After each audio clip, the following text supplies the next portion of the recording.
Un amel y cordial saludos a todos los televisores que se vienen conectando a través de esta aula Zoom y de quienes se van uniendo durante la transmisión.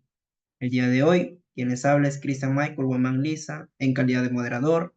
Comentarles que tenemos el grato honor de tener al doctor Michael Fernando Remigio Quesada, quien nos estará compartiendo un eje bastante interesante en la terminación jurídica judicial de la pena. Pero antes de ello, comentarles que el doctor es abogado por la Universidad César Vallejo, está doctorando y máster en el Derecho Penal y Ciencias Criminales por la Universidad de Sevilla, España. Asimismo, es docente de posgrado en la Universidad César Vallejo en los cursos de teoría del caso y argumentación jurídica. Asimismo, es docente en la Facultad de Derecho de la Universidad Tecnológica del Perú, UTP, en los cursos de Derecho Penal y Procesal Penal. Asimismo, es asesor principal del taller especializado en delitos de corrupción de funcionarios de la Facultad de Derecho de la Universidad Nacional Federico Villarreal. Muy bien, dejando todo recalcado, estimada comunidad jurídica, si tienen preguntas o palabras de elogio, pueden hacerlo al culminar la sesión para efectos de no dilatar la hilación. Muy bien, dejando todo recalcado, estimado doctor, tiene uso de la palabra. Bienvenido. ¿Cómo estás, Cristian? Buenas noches. En principio, agradecido por la invitación. Discúlpame quizá la prolongada demora en poder iniciar la reunión de hoy. Sucede que siempre hay algunos pequeños percances que ocurren en el camino, pero para cumplir con tu invitación, sobre todo que has sido muy generoso, estamos aquí, prestos a poder iniciar con la temática, la charla, conforme tú lo consideres. Así que adelante, para mí es un placer poder estar contigo y sobre todo compartiendo hoy sábado con todos los colegas, amigos que se encuentran conectados. Muy amable doctor. Referente a ello, comentarnos aspectos básicos sobre la determinación judicial de la pena, a qué se hace referencia. Sí, a ver, permíteme, no sé, tengo un pequeño material que suelo utilizar para este tema. Si tú me lo permites, podría compartirlo y de esta manera poder dar un lineamiento quizá general respecto al tema. Muy amable doctor. Es correcto, puede compartir, tiene acceso. Bien, correcto. Permíteme, por favor. A ver.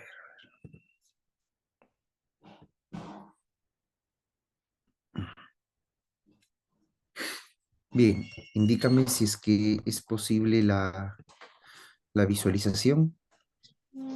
Sí, todo conforme, doctor Michael. Perfecto. A ver, voy a procurar en estos cortos minutos poder desarrollar algunos aspectos de de este tema que creo yo es uno de los más importantes dentro del estudio de la parte general de derecho penal y sobre todo es también uno de los pocos trabajados a nivel de la doctrina y que merece un tratamiento especial, diferenciado, con la finalidad de que podamos sostener muy bien las líneas de la determinación judicial de la pena. ¿Sí? A ver, eh, vamos a comenzar. En principio, la determinación judicial de la pena, sí, es uno de los temas que debe ser abordado desde una perspectiva, creo, sumamente particular, ¿sí? Lo que se va a trabajar en los siguientes minutos, nada versa o nada tiene que ver sobre el comportamiento delictivo. No vamos a estudiar las categorías de la conducta es merecida como delito, que es considerada como delito. Es decir, el derecho penal, sí, ha prolongado su estudio dividiendo las dos grandes materias que ocupan al objeto de estudio del derecho penal, que son la teoría del comportamiento, es decir, el estudio de aquel comportamiento humano que es reprochado como delito, que se considera como delito.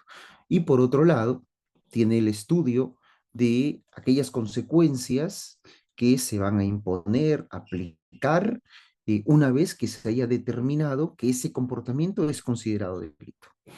Entonces, lo que en los siguientes minutos vamos a poder pensar o comprender es estrictamente este segundo aspecto, esta segunda materia, que son las consecuencias que, que merecen estudiarse e imponerse a aquel sujeto que ha cometido un comportamiento delictivo. ¿Sí? El estudio de la teoría de la conducta no es objeto de análisis en esta materia de la determinación judicial. Ahora bien, dentro del procedimiento de saber cuáles son las consecuencias, se estudia la teoría de las consecuencias jurídicas, es la denominada teoría de la pena. Y uno de los aspectos especiales de esta teoría de la pena es la determinación judicial, ¿sí? Entonces nos vamos a ocupar del estudio de una institución que se ubica al interior de la teoría de la pena, pero que forma parte del procedimiento que se debe aplicar para imponer esa sanción. Vamos a ir describiendo estas líneas en lo sucesivo y yo te pido a ti, Cristian, que si acaso en un determinado momento consideras que debemos hacer una pausa o sobre todo esclarecer algunos puntos o detalles, yo con gusto puedo detener mi exposición y de cierta manera poder quizá eh, incorporar algunas consideraciones que desde tu perspectiva podamos nosotros trabajarlas, ¿sí? A ver, ahora bien, decía que en principio, antes de estudiar la determinación judicial de la pena, tenemos que analizar una suerte de criterios o conceptos que deben quedar muy claros, ¿sí? En el marco de la teoría del derecho penal, la parte general, existen dos grandes espacios, decía, la conducta y la sanción. Es que el derecho penal como mecanismo de control social recoge una serie de comportamientos. Por citar un ejemplo muy sencillo, el derecho penal sostiene un comportamiento como delictivo, pero atrás de ese comportamiento seguidamente impone una sanción. La sanción que irroga el derecho penal es una consecuencia jurídica, es una consecuencia a causa de una conducta que se ha realizado. Pero estas consecuencias se estudian, ¿sí? Se estudian dentro de todo un catálogo de consecuencias, una suerte de, de temas, de tópicos, los cuales van a ser impuestos por el juzgador. Nuestro Código Penal ha distribuido este estudio de las consecuencias entre el artículo 45 y el 105 de la parte general del Código Penal, es decir, el estudio del núcleo de las consecuencias jurídicas del delito. Ahora bien, dentro de este grupo de consecuencias jurídicas, el derecho penal ha establecido dos tipos de consecuencias jurídicas, las penas y las medidas de seguridad, dándole una notable diferencia a las penas que son impuestas para los imputables. ¿Quiénes son estos considerados? Aquellos que el derecho penal ha tenido a bien considerarlos como personas que van a responder penalmente, mientras que las medidas de seguridad se van a imponer a aquellos sujetos que aun cuando habrían cometido un comportamiento que en el plano fáctico, en el plano de la realidad, se repute como un comportamiento ilícito, no es considerado como delito, pero se le debe imponer una consecuencia jurídica denominada medida de seguridad. ¿Sí? Entonces, el Código Penal ha regulado todo este tipo de tópicos y todas las normas del Código Penal tienen esta estructura. Esta es la estructura de la ley penal. Un supuesto de hecho que regula una conducta. Por ejemplo, el que mata a otro es una conducta. ¿Sí? El que se apropia ilegítimamente de un bien parcial o totalmente ajeno es una conducta. ¿Sí? El que mediante violencia o amenaza tiene acceso carnal con una persona es una conducta. Y lógica y consecuentemente a esta conducta se le reprocha la imposición de una consecuencia jurídica, una pena. Usualmente, clásicamente, la pena que roga el derecho penal es la pena privativa de libertad, quizá la más estudiada, quizá la más comentada, por lo que el derecho penal tiene la sanción más grave que puede existir dentro de todo el ordenamiento jurídico, que es la privación de libertad del ser humano. Entonces, pero dentro de estas consecuencias jurídicas existen toda una tipología. Aquí tenemos las tipologías o los tipos de sanciones, de penas que existen en el Código Penal peruano. Son cuatro: la pena privativa de libertad, la pena restrictiva de la libertad, la pena limitativa de derechos y la pena multa, ¿sí? La primera, con sus categorías especiales. Hay penas privativas temporales, aquellas que tienen un inicio y un fin. Y están las penas atemporales o la pena temporal que tiene el Código Penal, que es la pena de cadena perpetua. Es una pena que no tiene tiene inicio, pero no tiene fin. Y la pena de vigilancia electrónica personal, que desde mi percepción particular no vendría a ser una pena estrictamente privativa de libertad, pero el código lo ha ubicado dentro del capítulo de las penas privativas de libertad. Es una pena moderna, ¿no? Es una pena con fines pro libertad. La pena restrictiva de la libertad, que es una pena consecuencia, es la cual, luego de haber sido privado de libertad un sujeto que tiene la condición de extranjero, se le expulsa del país. La pena limitativa de derechos, tenemos a la prestación, a la limitación de días libres y a la inhabilitación, que pueden ser consideradas en algunos delitos, dependiendo su gravedad, como penas principales, es decir, o autónomas. Muchas de estas tienen estas penas propiamente para castigarse, u otras, lo que ocurre es que no las tienen principalmente, pero las acompañan como penas subsidiarias. Y la pena multa, que es una prestación económica porcentual, ¿no? Que se rige a partir de los ingresos que tiene el imputado para poder catalogarse como una pena pecuniaria. Esos son los tipos de pena. ¿Y por qué hacemos alusión a todos estas tipologías? Porque cuando se estudia la determinación judicial de la pena, es indispensable reconocer cuáles son estas penas, estas consecuencias que se hallan al interior del Código Penal y son las que va a imponer el juzgador. Y al tener este concepto previo, ¿sí? Podemos recién nosotros definir qué debemos entender por determinación judicial de la pena. Y el concepto más operativo de determinación judicial de la pena, no un concepto estrictamente sustantivo, dogmático, que no creo sea necesario ni para este fin ni para cualquier otro, sino es necesario tener un concepto operativo. Y cuando hablo de un concepto operativo, es una definición estrictamente práctica que merezca en fines jurisdiccionales eh, ser definida a partir de lo que va a ser realmente el juez. Y podemos definirlo como un procedimiento técnico valorativo, ¿sí? Que realice el juez al momento de saber cuál será la cantidad y la calidad de pena que merece el infractor de la ley penal. ¿Sí? Es un procedimiento técnico valorativo que realiza el juez para saber cuál es la cantidad y la calidad de la sanción que le va a imponer al agente responsable de un delito.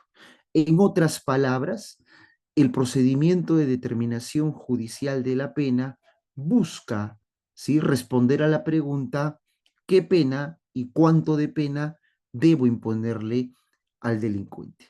¿Sí?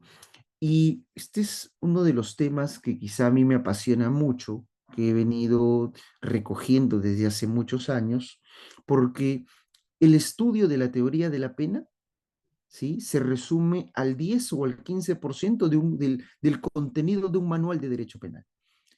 Yo siempre invito a que revisemos un manual de derecho penal y el 80 al 90% del estudio es la teoría del comportamiento.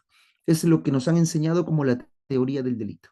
Estudiamos los principios, estudiamos la aplicación de la ley penal en el tiempo, en el espacio, en la persona, estudiamos las garantías de lesividad, estudiamos la tipicidad, antijuridicidad, culpabilidad, punibilidad, pero el estudio de la teoría de la pena se limita a esto, a estudiar las teorías de la pena.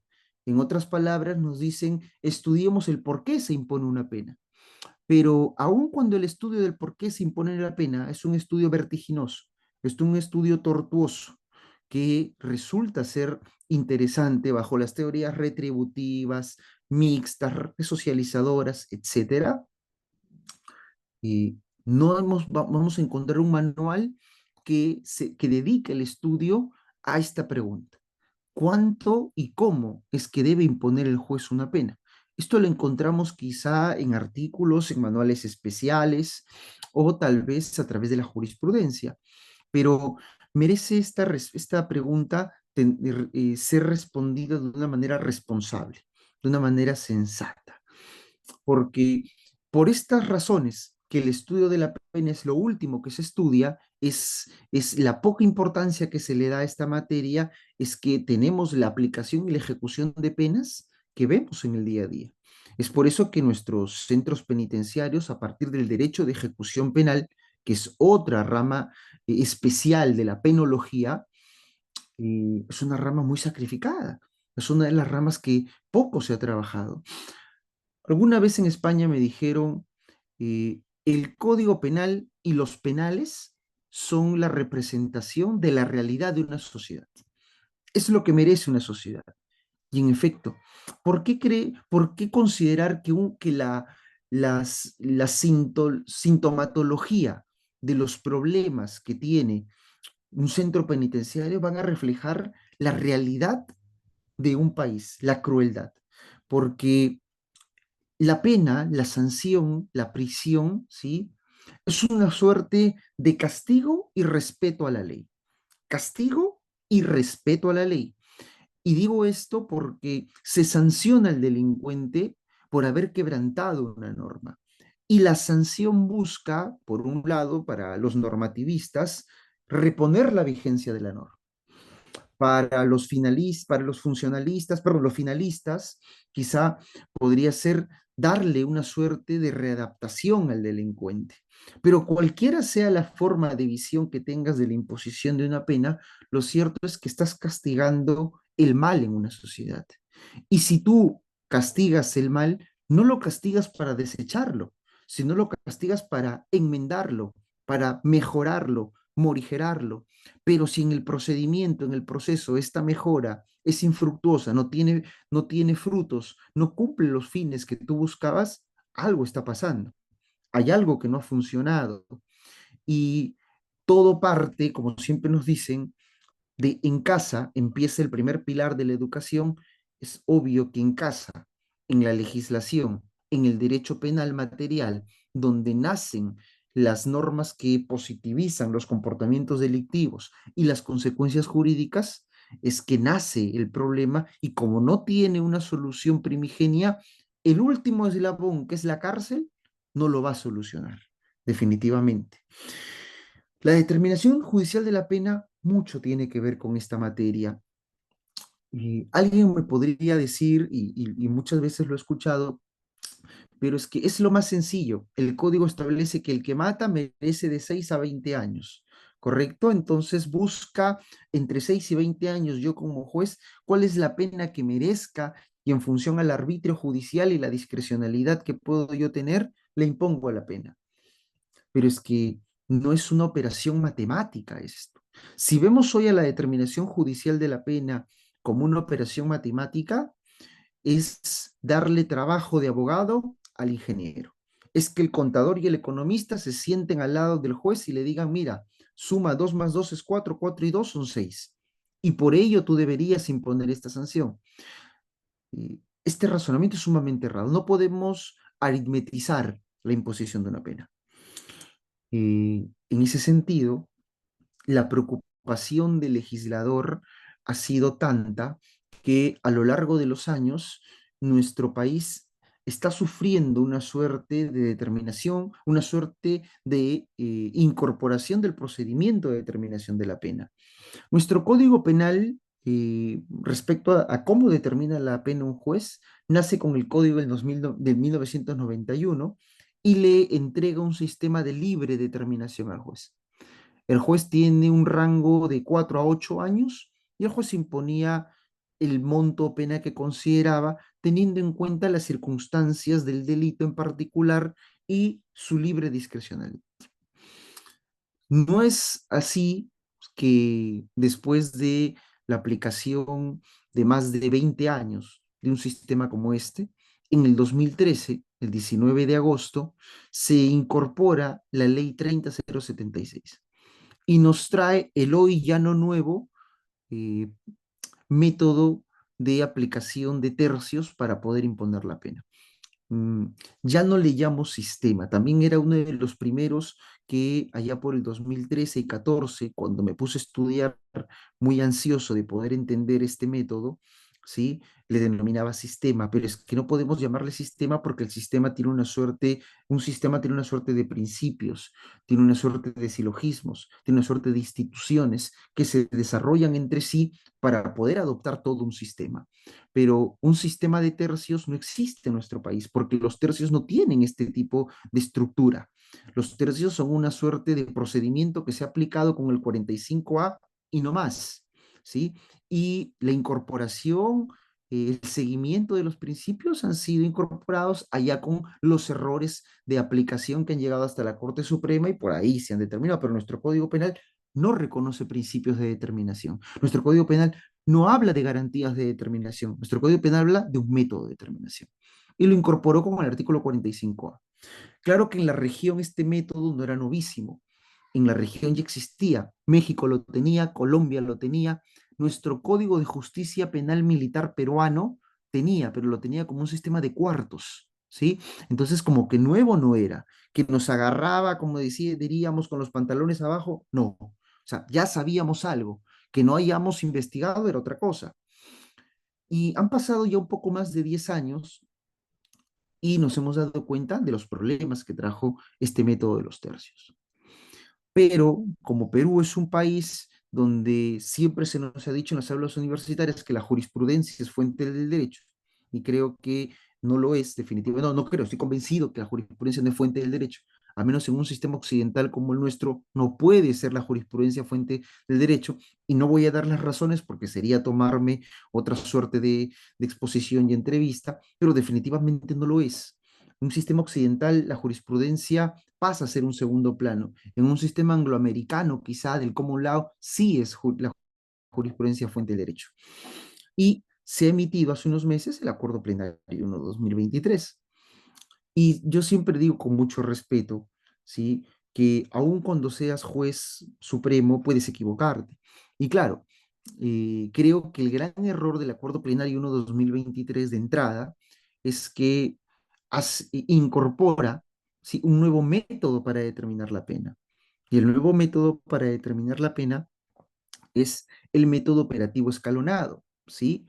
Este esquema operativo escalonado, así denominado, no lo ha incorporado la ley, fíjate. O sea, por primera vez en el país, ahora se va a determinar una pena por lo que dice una sentencia plenaria, por lo que dice un acuerdo de un poco más de 10 jueces que se han puesto ellos a pensar y dicen, no, así se debe determinar la pena. Y lo que no nos hemos dado cuenta antes de empezar a criticarlo, sí, porque escucho a muchos amigos que con gran categoría empiezan a poder sostener una suerte de críticas al acuerdo plenario, y la crítica que no escucho es, oye, ¿qué pasó con la constitucionalización de la determinación de una pena? Porque el juez tiene que determinar la pena en función de lo que la ley le establezca. ¿Y en dónde está el esquema operativo escalonado en la ley? No existe, no hay ningún artículo del código. Lo crea la jurisprudencia peruana, ¿no? Entonces, claro, los que refrendan que la jurisprudencia es fuente del derecho dirán, pero si lo crea la jurisprudencia hay que aplicarlo. Pero no es así. Nos estamos acostumbrando a que la sentencia, el criterio humano reemplace a la positivización de la norma. El principio de legalidad establece, no puedes tú imponer o considerar como delito, ni imponer una ley, una pena, ¿sí? Tanto desde su imposición, aplicación y ejecución, si es que antes la ley no lo tienes. Eso es lo primero que nos enseñaron en Derecho Penal parte general, el principio de legalidad. Nullum crimen sin impene sine leyem. ¿Y el esquema operativo dónde está en la norma? ¿Cómo piensas aplicarlo si es que no se encuentra? Esto ha hecho el acuerdo plenario en 2023, entre muchas cosas más, claro está, entre muchos datos más que he entregado, pero creo que sería la primera crítica. Entonces, eh, para ir cerrando la idea, el modo en cómo el juez determina la pena ha ido evolucionando. Hoy evoluciona, hoy ha evolucionado, ha mutado, pero si es que algo podemos rescatar de esta suerte de evolución, es que buscó algo. Buscó diferenciar qué es determinación judicial de la pena y poder resaltar la individualización de la pena.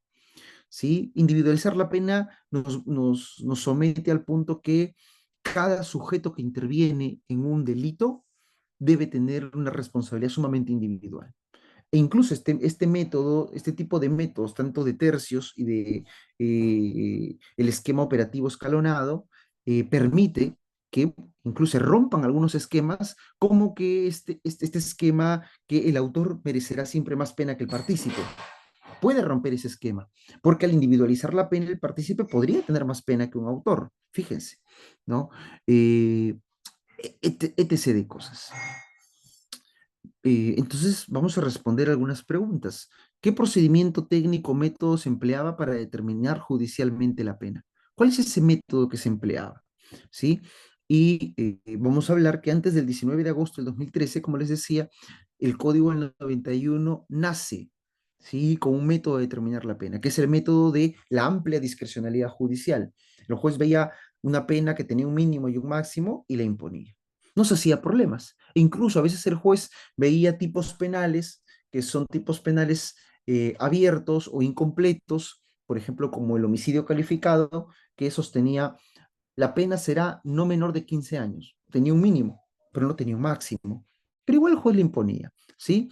Y a partir de allí es que se comentaba muchas veces que el juez recogía, ¿sí? Recogía los criterios para determinar la pena del artículo 45 y 46. Y si ustedes, ¿sí?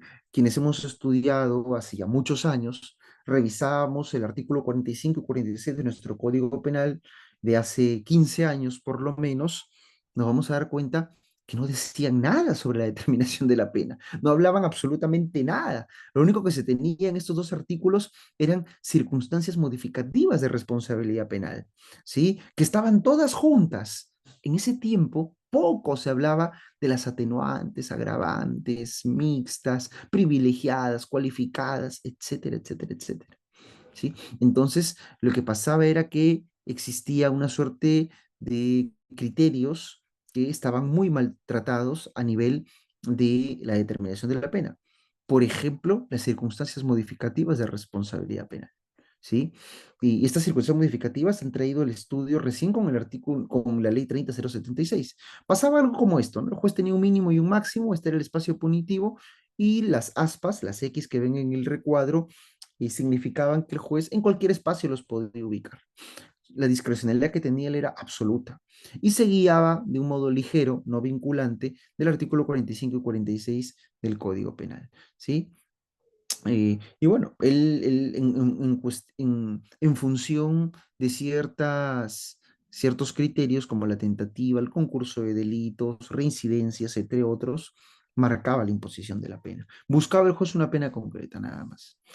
Ya después de la ley 30076 del 19 de agosto del 2013, se incorpora el método de los tercios penales, ¿sí? Y se le da un renacimiento al principio de proporcionalidad de la pena, ¿sí? El legislador dice, ya no es lo mismo un día que un año, y ya nos dejamos de acostumbrar a que solamente las penas se impongan por años. Ya con el método de los tercios escuchábamos, se le condena a X a 6 años, 4 meses y 15 días de pena privativa de libertad. Escuchábamos sentencias como esas y era pues romper el esquema, pero definitivamente nadie puede negar que era lo más justo, porque un día de pena no es lo mismo que un mes o un año. Hay mucha diferencia en la imposición de una sanción y se revaloró las circunstancias modificativas de responsabilidad penal. Ahora, aquí también hay un gran problema y es algo que últimamente yo he estado mencionando, ¿no? El problema de la determinación de la pena no está en el método. El problema de la determinación de la pena no está en el criterio empleado por el legislador que no nos exige crear un método escalonado y romper las reglas de constitucionalidad, sino y el problema de la determinación de la pena está en la mala comprensión de la teoría general de las circunstancias modificativas. ¿Y por qué digo esto? Porque de entrada nos hicieron pensar, por ejemplo, que existen circunstancias atenuantes privilegiadas. Y ojo, claro, alguien que escuche una conferencia mía hace 10 o 15 años sobre el tema dirá, pero doctor, usted también estuvo equivocado. Y es obvio, porque ese es el tiempo que quizá también yo llevo investigando este tema de la determinación de la pena, ¿sí? Y hace 10 15 años, quien no, me sumo, pensé que existían las circunstancias eh, atenuantes privilegiadas. Pensé que se le podía dar valor a una circunstancia agravante cualificada, que eso era una circunstancia modificativa. Por citar un ejemplo, nos han hecho creer que la tentativa era una circunstancia atenuante y privilegiada, cuando no lo es así. La tentativa es simplemente una ampliación de la tipicidad, es un criterio y las circunstancias modificativas tienen un concepto. ¿Qué es una circunstancia modificativa? Es un factor, ¿sí?, de modificación de la cuantía de la pena que se estudia en la teoría de la pena que se halla alrededor del delito. Todo aquel factor que se halla alrededor de un delito. Doctor, ¿la tentativa se halla alrededor de un delito? No. Doctor, ¿la responsabilidad restringida se halla al interior de un delito? Alrededor de un delito? No. Entonces, está dentro de la categoría de delito. Por ejemplo, la responsabilidad restringida se estudia en la imputabilidad. Entonces, no, mal hacíamos cuando considerábamos a estas como atenuantes privilegiadas y pedíamos que la pena se reduzca hasta por debajo del mínimo legal, porque lo hablaba el 45A. Y por citar, y si por si fuera poco, el legislador se confundió también porque en el Perú no existen las atenuantes privilegiadas. Existen circunstancias quizá o factores de disminución de la punibilidad, que son otra cosa distinta. No es que le cambiamos el terno al sastre, no, sino es que verdaderamente existen otras cosas. Entonces, este es el problema. Considerar el concurso de delitos como circunstancia modificativa, creer que la complicidad también es una suerte de circunstancia, etcétera, etcétera. Solo las circunstancias modificativas de responsabilidad penal son aquellas que se hallan en el artículo 46 del Código Penal. No existen otras, ¿sí? No existen otras circunstancias modificativas. Es un grueso error. Incluso yo comparto la posición de a quien considero un referente para mí en la determinación judicial de la pena, que es el profesor Ciro Cancho, ¿sí? Que trabaja mucho este tema, que quizás muchos no logran recoger sus posiciones porque consideran que el hombre está equivocado y no es así. El que tú tengas una posición contraria a la mayoría no te hace equivocado.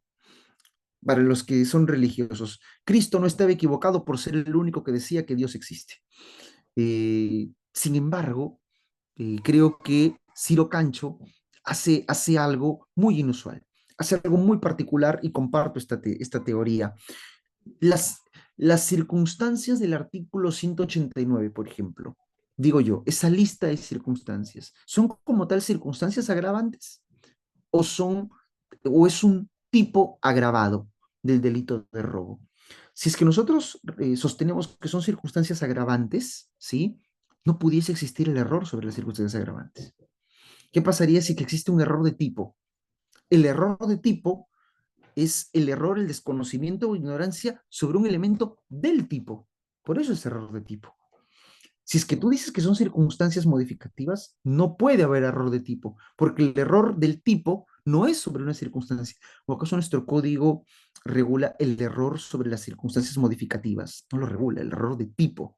Entonces, los criterios del artículo 189, para mí particularmente, son criterios o son elementos de un tipo agravado.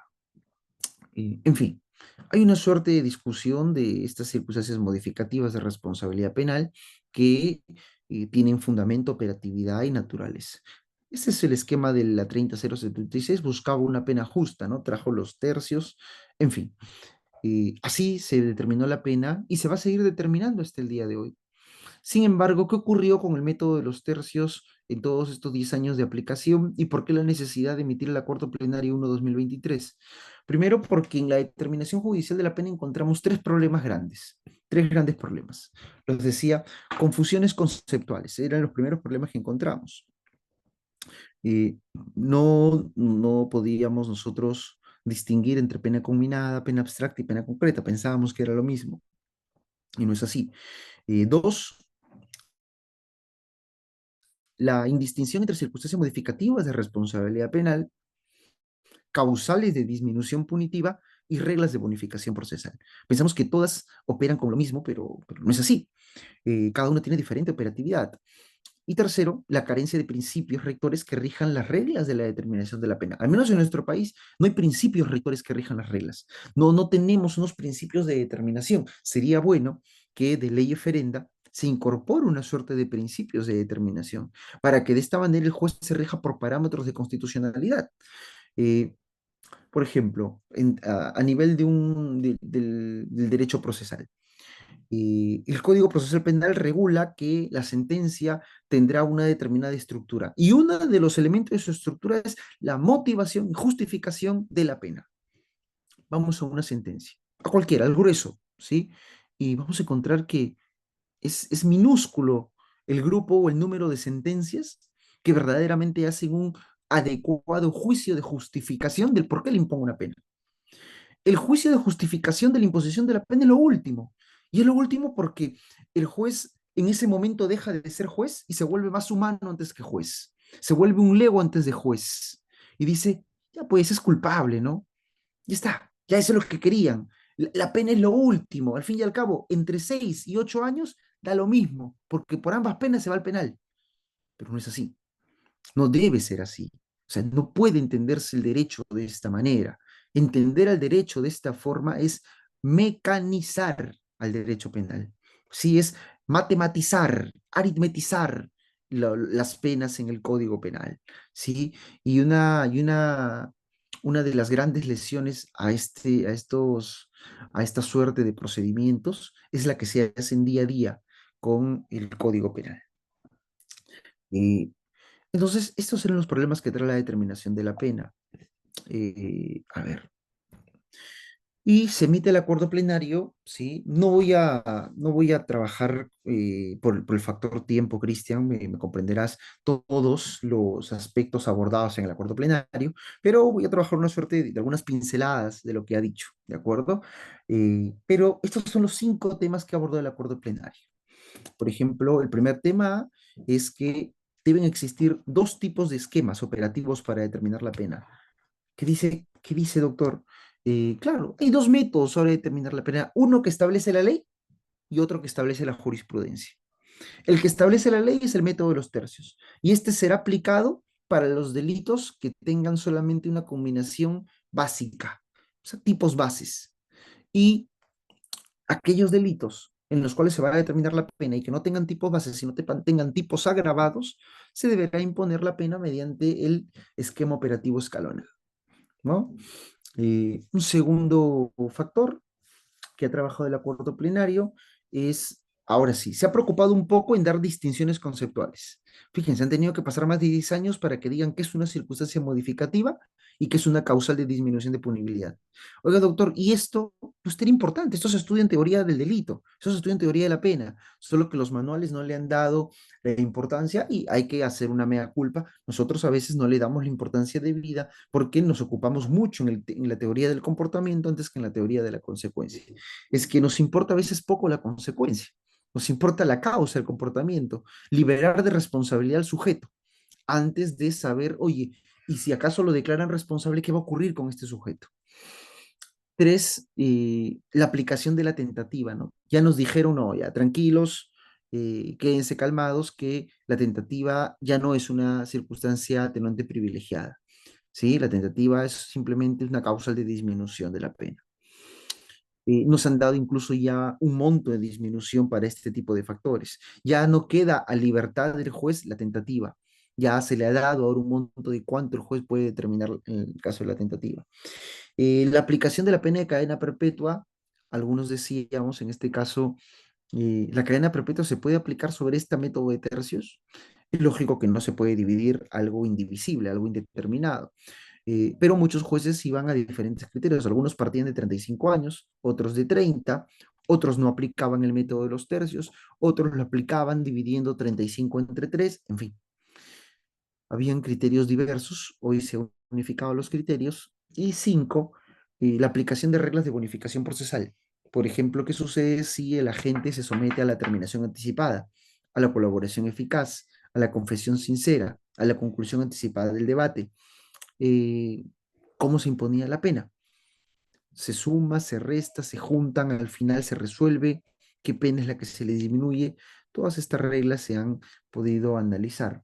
Y es que es importante reconocerlas porque en muchas ocasiones vamos a llegar a analizar casos donde tenemos a un sujeto que ha cometido el delito cuando tenía 20 años. Este sujeto estuvo preso quizá 3, 4 meses por un delito muy mínimo, pero tuvo una pena efectiva. Y dentro de los 5 años comete otro delito. O sea, ya tenemos a un sujeto con responsabilidad restringida, con reincidencia, comete un delito de robo, ¿sí? Y lo hace en el concurso de 2 o más personas. Hay una circunstancia agravante, se somete a la confesión sincera y quiere ir a la conclusión anticipada del debate. Ah, su doctor, tenemos 5 circunstancias, 5 factores, sí. ¿Cómo le imponemos la pena? ¿Qué aplicamos primero? ¿Confesión? ¿Qué aplicamos primero? ¿Terminación? ¿Qué aplicamos primero? ¿Responsabilidad restringida o la agravante de reincidencia? Entonces, esto era un problema. Esto era una suerte de verdad criterios o supuestos en los cuales el juez se entrampaba y se tenía que golpear la cabeza, ¿ya? Y muchas veces apostaba por el ejercicio más sencillo, que era suma y resta, resta, resta, resta, y rápidamente lo hacía, ¿no? Pero no es así. Es aritmetizar la determinación de la pena. Fíjense, estos son algunos principios de determinación de la pena, ¿ya? No son los que exactamente ha traducido la Corte Suprema a través de los acuerdos del acuerdo plenario, pero son los que se deberían sostener en la determinación de la pena. Por ejemplo, el Código Penal español regula una suerte de reglas o principios de la determinación de la pena, ¿sí? Y Perú los ha recogido muy bien. Por ejemplo, ha trabajado ahora el Código Penal peruano el principio de adherencia, ¿no? ¿A qué le llama el principio de adherencia? Es el principio de proscripción de doble valoración. Así de simple, nosotros lo teníamos, ¿no? Pero quizá nunca se quiso respetar. Y doctor, ¿dónde estaba este principio de proscripción de doble valoración? Estaba en una interpretación sistemática del artículo 46. Es que si tú vas al artículo 46 en el primer párrafo nada más, te dicen, esta lista de circunstancias modificativas no se podrán aplicar siempre que existan unas específicas o que formen parte dentro de la estructura de la teoría del delito. Y está, prohibición de doble valoración, pero tiene que llegar siempre a la Corte Suprema. Los jueces de primera instancia, no sé qué le pasa en nuestro país, que cuando hay un caso donde hay que aplicar dogmática pura, salen corriendo y quieren que los de arriba sean los que resuelvan. Y mientras tanto, el sacrificado es el justiciable. Si algo tuviera que rescatar de estos principios que también ha ratificado la Corte Suprema, es el de humanidad.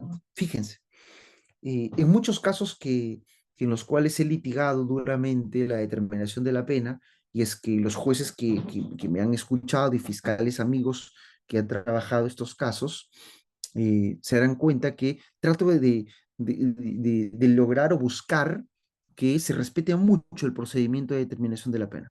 Me ha tocado jueces que, doctor, pero la pena, bueno, pelearles en juicio, ¿no? O si es que acaso sale condenado, pero es que la postulación de la pena es muy importante. El principio de humanidad se recogía o citaba mucho para que el juzgador pueda, por humanidad, tener que reducir la pena. Por humanidad, imponer una pena mínima.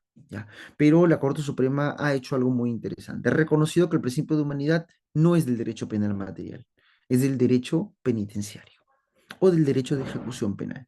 Y ha dicho prohibido, bajo sanción de nulidad, una sentencia que imponga una pena distinta a la que merece el autor cuando alega principio de humanidad.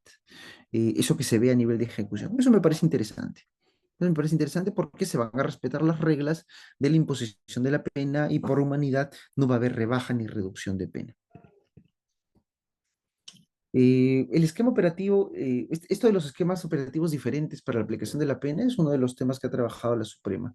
Fíjense, se han reconocido unas reglas para la aplicación de la pena, se le ha dado legitimidad a 3 tipos de circunstancias genéricas, específicas y agravantes cualificadas. son las únicas que existen en el país. Ya no hablamos de atenuantes privilegiadas. Eh, Se ha dicho que la ley 30076 ha generado una suerte de omisión. Hay temas que no ha trabajado para la parte especial. Eh, y por ello, ¿sí? Por ello se habla de un esquema operativo escalonado, ¿sí? Es un método el cual, según la Corte Suprema, el método de los tercios no sirve para los tipos agravados, pero el operativo escalonado sí sirve, ¿sí? Ha dicho que como solución jurisprudencial, los tercios para los tipos bases, los escalonados para aquellos que posean circunstancias específicas, ¿sí? Ha dicho también que el artículo 45 del Código Penal permite la imposición de una pena mínima ante la presencia de una sola circunstancia agravante específica. Y es que, claro, si es que pensamos en un esquema operativo escalonado, ya no vamos a tener pena mínima. Con el esquema operativo escalonado, las penas mínimas desaparecen. ¿Por qué? Porque a partir de una sola agravante que tenga el sujeto, ya la pena se eleva dentro del rango de circunstancias agravantes. Si, por ejemplo, en el robo las circunstancias agravantes castigan de 12 a 20 años, ya con el esquema operativo escalonado, ya no se puede imponer una pena mínima de 12, sino será de 13 para adelante, pero ha dado excepciones este acuerdo plenario, que quienes tengan una sola circunstancia, por ejemplo, puedan, ante una pena mínima, poder ganarse, ante una mínima lesividad al bien jurídico, ganarse la pena mínima. Y en el caso particular del delito de robo, que es un delito muy común, cuando la amenaza o la violencia sean insignificantes, se podría imponer la pena mínima también. ¿Sí? Esto hay que tenerlo muy en cuenta, lo que me parece interesante respecto al delito de robo. Un segundo tema es la aplicación de la pena con la concurrencia de diferentes criterios, circunstancias modificativas de responsabilidad penal, condiciones de disminución de punibilidad y beneficios premiales, ¿no? Fíjense, hay algo muy interesante, ¿no? Pero yo creo que es sobre todo más voluptuoso, engorroso, burocrático. Se ha puesto la Corte Suprema en el supuesto de decir que existen diferentes circunstancias o diferentes factores que disminuyen la pena. Por ejemplo, te disminuye o atenúa o exime la pena el error. Te disminuye, atenúa o exime la pena la tentativa, la complicidad secundaria, la complicidad primaria, la instigación. Te reduce o atenúa la pena la responsabilidad restringida, las eximentes incompletas, ¿cierto? Todas estas hacen que la pena se reduzca, pero todas utilizan, ¿sí? Nomenclaturas en su semántica estructural, nomenclaturas distintas que nos llevan a quizá un camino común. Algunas utilizan términos como se le atenuará la pena, otras utilizan términos como se le disminuirá prudencialmente la pena, otras se reducirá, y desde mi concepción son criterios más burocráticos antes que operativos. Y han empezado a desarrollar conceptualizaciones como a quien se le atenúa, esto significa. Quien se disminuye, esto no es lo mismo atenuar, disminuir, reducir, no es lo mismo. Bueno, eh, problemas o técnicas de interpretación han querido entregar al respecto. Que lo que han hecho es, sobre todo, creo yo, una suerte de confusión en el justiciable al momento de requerir la pena. Y es por eso que considero que el problema no está en la redacción, el problema está en el error de la comprensión de la institución. Ahora, nos preguntamos cómo determinamos la pena actualmente con el esquema operativo escalonado. Aquí les dejo un pequeño ejemplo para que podamos tenerlo presente, ¿sí? Por ejemplo, estamos ante un delito de robo con agravantes. Hay una persona que tiene 20 años, ha cometido el delito en el concurso de dos o más personas a mano armada, es reincidente porque estuvo 3, 4 meses en el penal y luego salió, cometió este delito, pero se ha dado cuenta que va a ser vencido. ¿Sí? Entonces se ha sometido a la conclusión anticipada del juzgamiento. No, no va a pelear su inocencia, va a reconocer. Este juez va a tener que imponerle la pena. ¿Y qué hará? ¿Qué resuelve primero? Él sabe que el tipo penal está en el 189, estos son los incisos, y tiene la pena de 12 a 20. ¿Qué es lo que le dice el esquema operativo escalonado? ¿Sí? Señor juez, identifica el espacio punitivo. Primera regla que ha sido declarada vinculante es que lo primero que debe resolver el juez es la circunstancia agravante cualificada, es decir, eleve la pena lo más que pueda y aplicará la reincidencia. Aplicando la reincidencia, que dice la reincidencia que se le aumentará la pena hasta en las dos terceras partes del máximo legal. Las dos terceras partes de 20 años, ¿sí? Vienen a ser casi 12, 13 años y eso se le aumentará al límite máximo, que será hasta 33 años, ¿sí? Este es el primer paso que debe hacerse. Entonces queda como regla que lo primero que se resuelve si es que hay circunstancias agravantes cualificadas. Doctor, si es que no hubiesen, pasamos a lo siguiente. Luego operan las causales de disminución. ¿Ya? Por ejemplo, la responsabilidad restringida es una causal de disminución. Y se establece como doctrina jurisprudencial que la disminución de una tercera parte de la pena, tanto para el mínimo como para el máximo del nuevo espacio, para toda circunstancia de disminución de punibilidad. A ojo, toda, ¿sí? Es decir, puede ser la responsabilidad restringida, ¿sí? O cualquier otra causa de disminución de responsabilidad, ¿sí? O de disminución punitiva, la complicidad secundaria, el error, que pudiesen traer como disminución la cantidad de pena.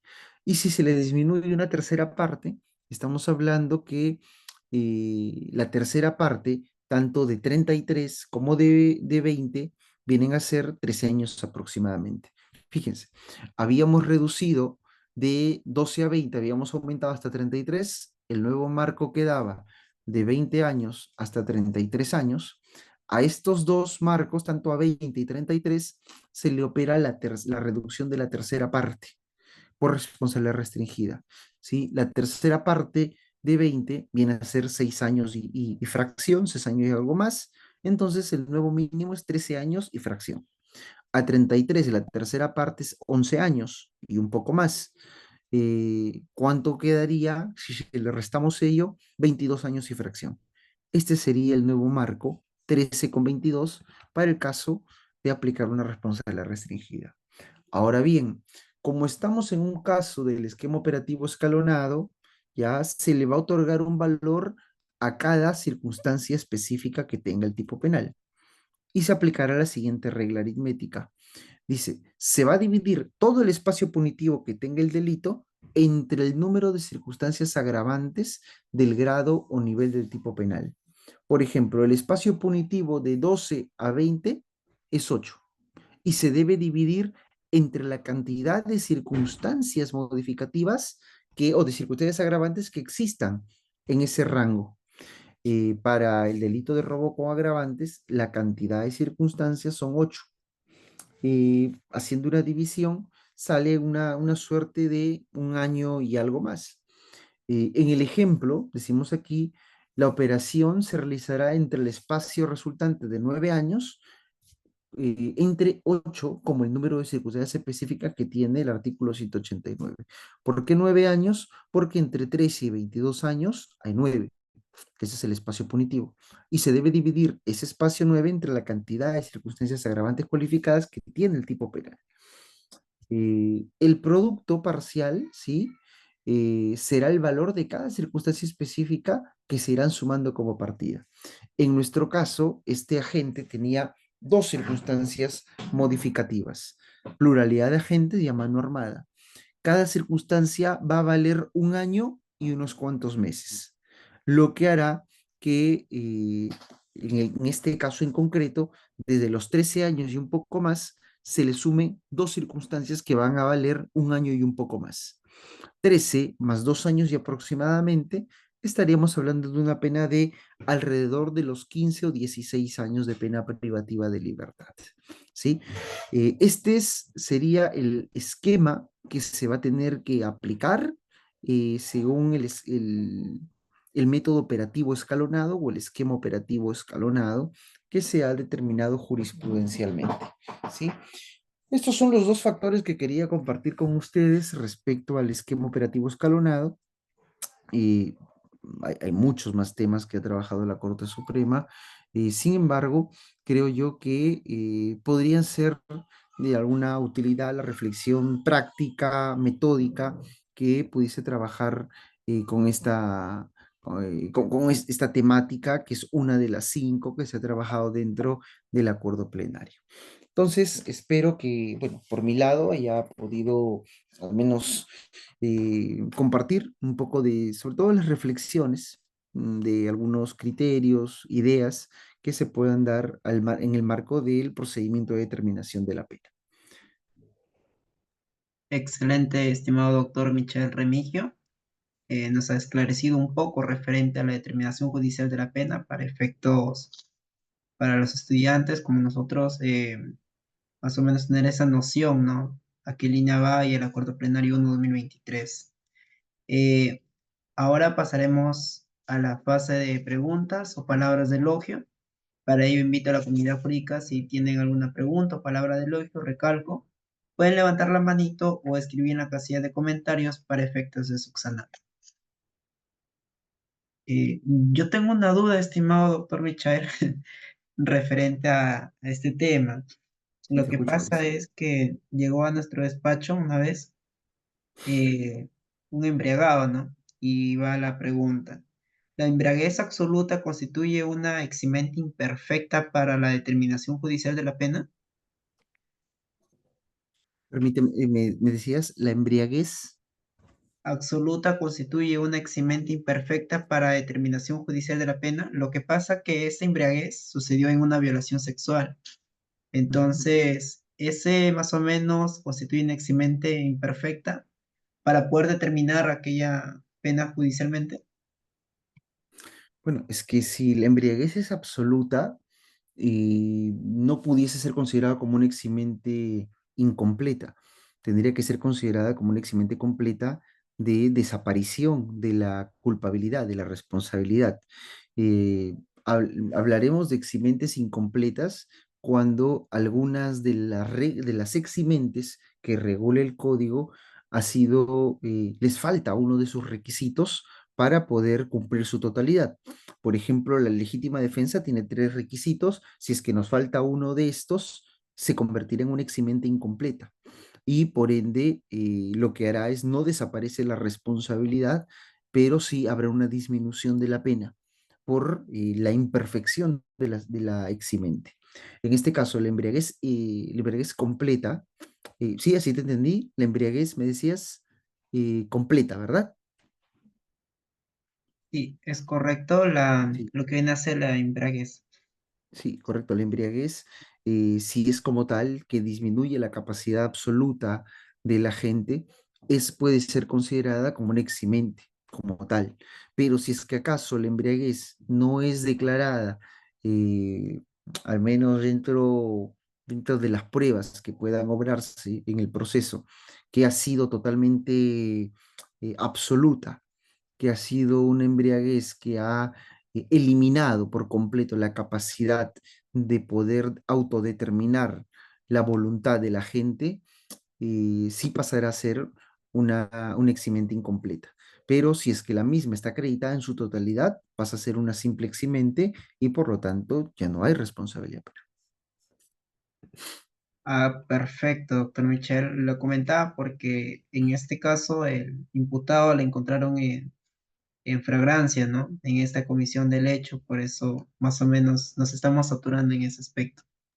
Sí, sí, sí, sí. Creo que allí habría que revisar bastante cuáles son los factores que determinan que la embriaguez es un eximente de responsabilidad penal.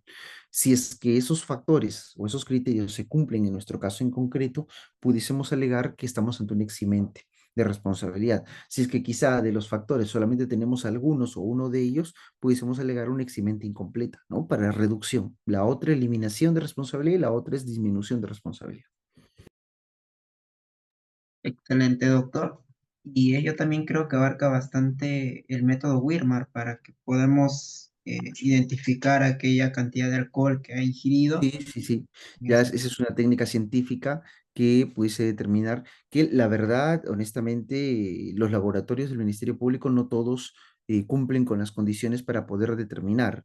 Eso es así, es como en los casos de violación sexual cuando queremos analizar el nivel de benzodiazepina que se haya podido suministrar a la presunta agraviada y no se tienen en los laboratorios la posibilidad de hablar de dosis estrictamente cualitativas, sino simplemente cuantitativas. Y eso no es suficiente. No podemos decir que todas las dosis de benzodiazepina pudiesen brindar los mismos efectos de disminución de capacidad. No todas las pueden lograr. Y los laboratorios, penosamente, por diferentes razones, no cuentan con esa capacidad, ¿no? Es correcto, doctor Michael. Muchas gracias. Eh, si alguno otro tiene alguna pregunta, puede levantar la manito o caso omiso, pasaremos a otorgarle un pequeño reconocimiento, estimado doctor. Si me permite, vamos a compartir pantalla. ¿Me confirma si se puede visualizar? Pero que sí, sí, sí, sí, sí, se revisa. Correcto, doctor. En nombre de la Asociación Jurídica Derecho en Línea, queremos otorgarle este presente reconocimiento al doctor Michael Fernando Remigio Quesada, en mérito de haber participado en calidad de ponente y por haber cumplido los requisitos de aprobación del programa Cafeteando Jurídicamente, realizado con fecha 6 de julio. Una duración de 2 horas académicas, bajo resolución de la Junta Directiva 012-2024 Por lo tanto, estando en conformidad, se expide este presente certificado. El eje temático que se ha abordado es la determinación judicial de la pena. Con ello hemos concluido, estimado doctor Michael. Algunas palabras de reflexión a modo de concluir. Solo agradecido por la invitación. Espero no sea la última ocasión en la cual podamos encontrarnos. Gracias por la consideración, sobre todo la paciencia. Y bueno, conmigo para lo que pueda apoyarte, siempre atento a cualquier comentario o interrogante. Muy amable, doctor Michael. Ya con ello hemos A ti. concluido y está cordialmente invitado para próximos eventos. Con permiso. Gracias, Cristian. Gracias, gracias. Estamos en contacto. Muy buenas noches con todos.